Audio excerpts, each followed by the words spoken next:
never played a victory party before. Get used to it! I'm woefully inexperienced. It feels like, kind of like the afterlife. In the Hilton. In Albany Hilton. Be careful. Or as Lee called it, Albany.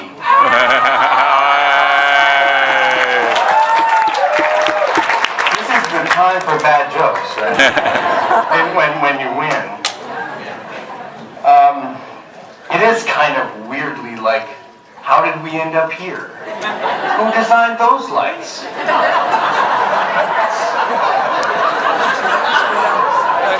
But I've been so honored to be able to tell this story.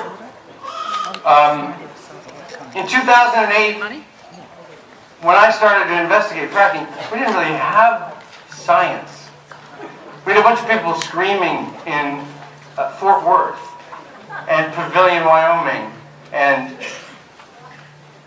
places in Colorado called Parachute and Rifle and Battlement Mesa.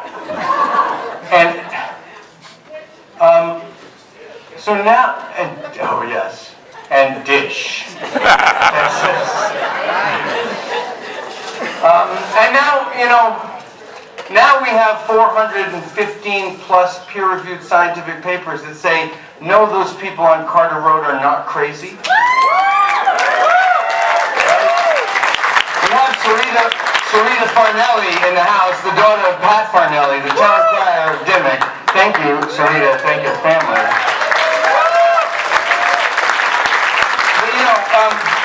But, I really just have to say something very simple, which is, my phone is ringing.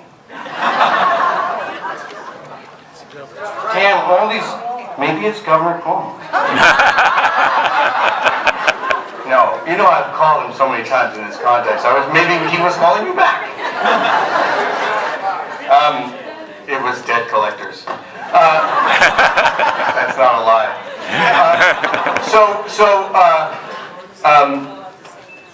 This I realized I took Amtrak from Los Angeles to New York home because I was sick of throwing lots of carbon up in the sky. And I realized that fighting fracking and fighting climate change is about trying to live without fear. Oh, yes. You brought mine. I mean, how terrifying was this? Is this? There's so many of us still living with that, right, at Seneca Lake? And if there are Pennsylvanians in the house, where we were yesterday, where we chanted the ban fracking now throughout the entire speech, 30-minute acceptance speech of Tom Wolf, and made him acknowledge us from the podium.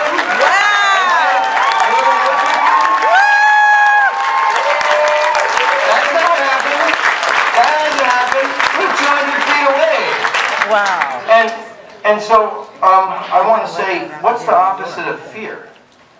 Power. Love. Power. What else? Courage.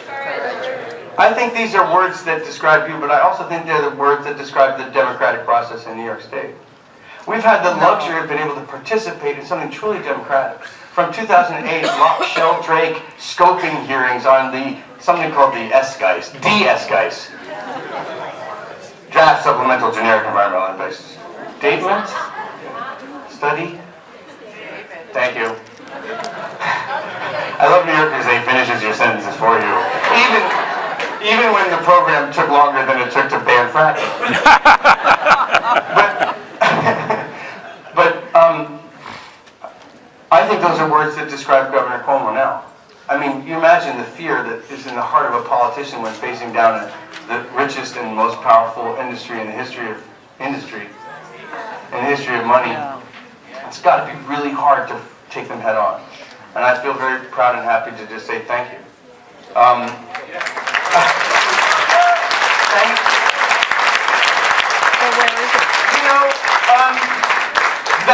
That's an incredible thing to see happen from the beginning to the end.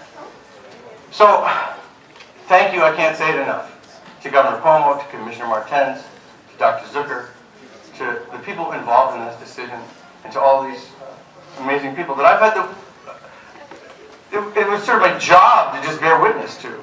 And I'm incredibly grateful for that. And one other person that I got to meet along this journey, I want to tell you about the last time I saw him. I want to tell you about the last time I saw Pete Seeger. Is that okay?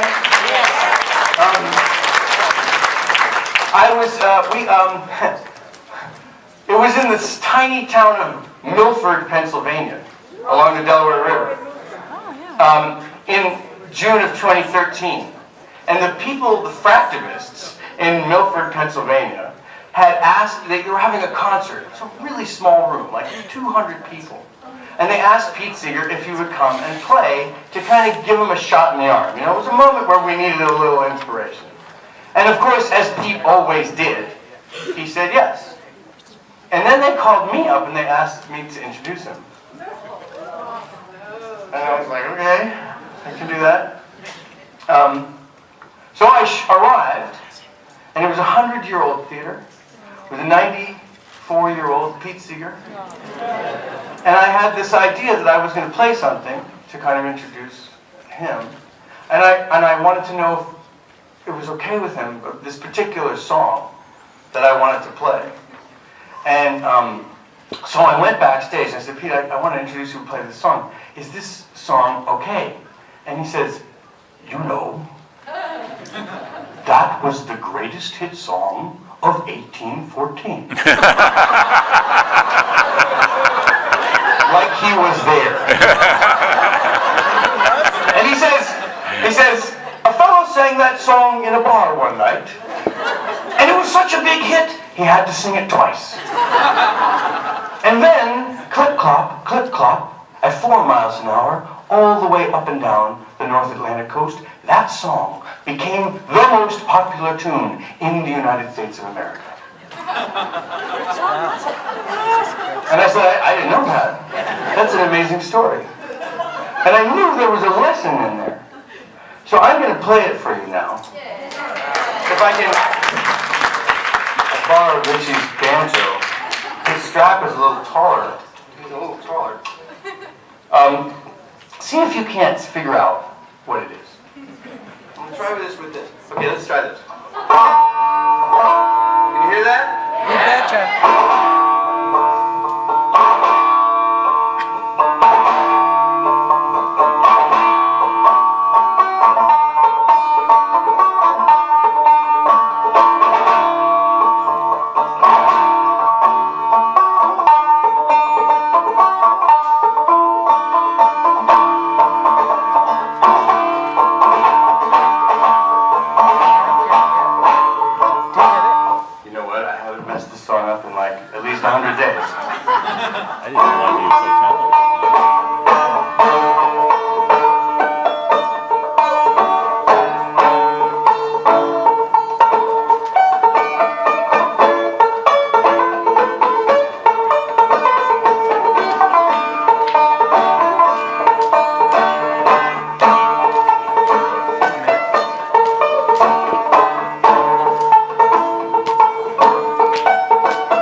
Stars Spangled Banner, Yeah. adopted in 1930 as our national anthem. Ooh. So, you know, I learned a lot of lessons from Pete over the years. My first concert I ever saw was Pete Seeger. The second concert I ever saw was Pete Seeger. The third concert I ever saw was Pete Seeger. Fourth concert I ever saw was Pete Seeger. Fifth concert I saw was Kiss. The sixth concert I ever saw, you know, was Pete Seeger. I was that kind of kid. Or rather, I had those kind of parents. And so I learned, you know, that if you want to get New Yorkers involved in an issue on the environment, you talk about how their water comes from 112 miles away from the city, right? New York City people. And I learned that, you know, music and culture was a great way to have a conversation about organizing and politics. But this lesson I got right up close, and of course it was, you know, be careful what you do in a bar. You might start a nation. No, I'm kidding. That wasn't the lesson. The lesson was, you know, if a bar song can become the national anthem of the United States of America, then we're really just making up America as we go along. Yes, we are. Yeah. Right. Yes, we are. And as Pete said, in the halls of the New York State Senate, anything can happen. Anything can happen. And here's this man, one of the great authors of the United States of America, imploring you, us, the fracking movement, to write that next chapter, to write the next great song, to write the next great piece of history, to say we can give birth and write the next piece of America. And I can't help but feel that a part of that novel or history has been written now, and that you are now charged with finishing the book on this moment, which isn't finished until we stop fracking in Pennsylvania, which isn't finished until we stop fracking in West Virginia, which isn't finished until we stop it in Texas, Stop the infrastructure. and in China, That's right. and in South Africa, and in France, and in Germany, and in New Mexico, and in Argentina. Yeah, Chevron just left Poland too, you know that, right? Because the farmers outlasted them.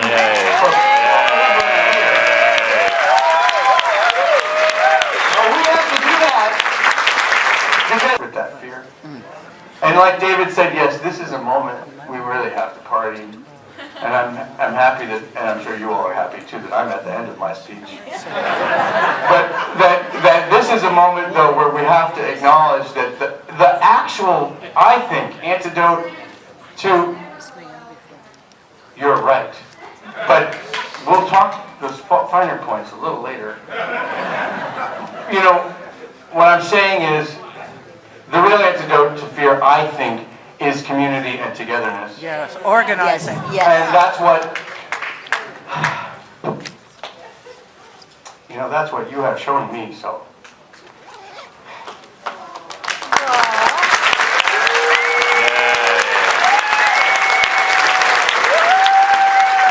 I'm really grateful.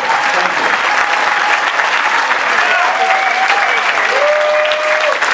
All right, let's party.